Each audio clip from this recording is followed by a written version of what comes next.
and that was under challenge before the Honorable Supreme Court of India. Just yesterday they pronounced. The Supreme Court of India had dismissed the petitions challenging the 42nd Amendment to the Constitution from 1976, which added the words socialist and secular to the preamble.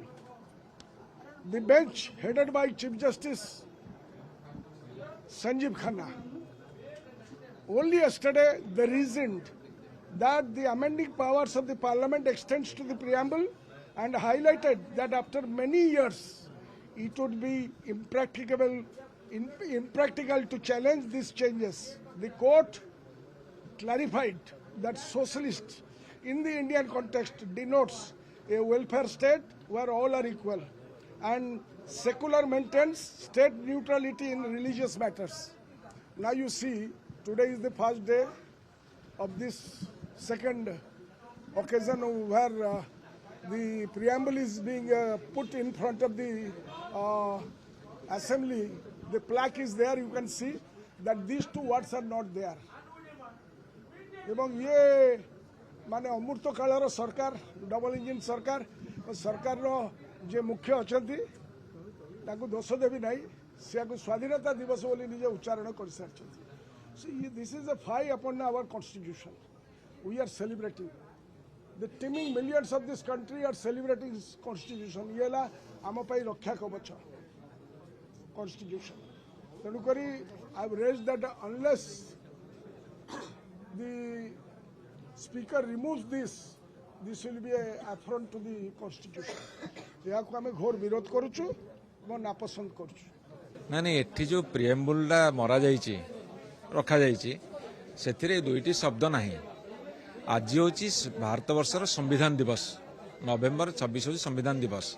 एही समय parliament रे माने पालन करूछन्ती जोटी कि president of India, vice president of India, prime minister, leader of opposition stage पर बसती, जो सांसद बसती संविधान दिवस पालन कराउछि. भारत वर्ष गोटे आशंका सृष्टि होता जे बीजेपी 400 सीट पाइले संविधान परिवर्तन करिवो. एवं गतकाली मान्यवर सुप्रीम कोर्ट भर्डिक्ट देइछन्ती जे संविधान ए दुईटी शब्द कटा जाई पारिबो नाही.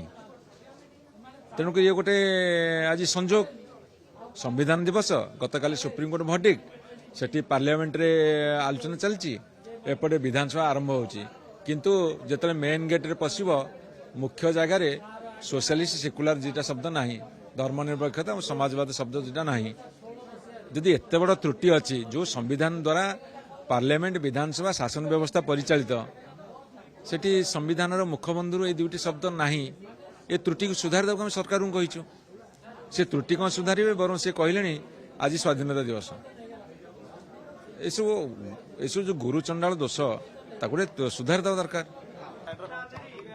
आज हूँ नवेम्बर 26 आम जिते बड़े संविधान दिवस पालन करुचे सेतेबेले संविधान प्रति अमर्यादा हूँ सबुठारु दुर्भाग्यजनक घटना. तेणु आम तार प्रतिवाद करुचु. संविधान को असम्मान करी कौन सरकार किंबा कौन विधानसभा चली पार नहीं. आम संविधान रे सार्वभौम एवं समाजवाद शब्द दुईटी 1976 मसीहा ठारू 42तम संविधान संशोधन पर स्थानित होईची. किंतु आज जो संविधान जो प्राक कथन बा प्रियाम्बुल प्रतिलिपि ये विधानसभा द्वार देश रे स्थापित करा जाइछि. जहाँ प्रति सम्मान जणे आज मान्यवर सदस्य माने गृह को प्रवेश कले सेतिरे एई जोड़िए शब्द धर्मनिरपेक्ष एवं समाजवाद शब्द नाही.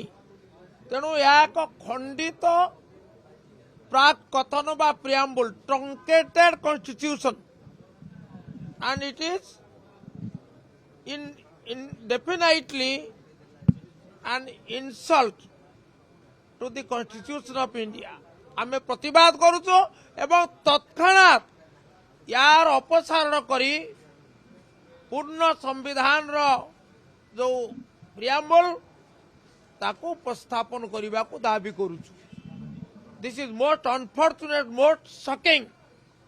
ଏବଂ ଯେତେବେଳେ ଗତକାଲି ମାନ୍ୟବର ସର୍ବୋଚ୍ଚ ନ୍ୟାୟାଳୟ ଆମ ପ୍ରଧାନ ବିଚାରପତି ଜଷ୍ଟିସ୍ ସଞ୍ଜୀବ ଖାନ୍ନାଙ୍କର ଅଧ୍ୟକ୍ଷତାରେ ମାନେ ଗଠିତ ଖଣ୍ଡପୀଠ ଏହା ସପକ୍ଷରେ ରାୟ ଦେଇଛି ଏ ଶବ୍ଦ ଯୋଡ଼ିକୁ ଉଚ୍ଛେଦ କରାଯାଇପାରିବ ନାହିଁ, ସେତେବେଳେ ଏପରି ଏକ ଭୁଲ କରିବା ଏକ ଗହିତ ଅପରାଧ। ତୁରନ୍ତ ଆକୁ ଅପସାରଣ କରି ପୂର୍ଣ୍ଣ ସମ୍ବିଧାନ ବା ପୂର୍ଣ୍ଣ ପ୍ରିଆମ୍ବଲ ଏଠାରେ ସ୍ଥାପନ କରିବା ପାଇଁ ଆମେ ଦାବି କରୁଛୁ।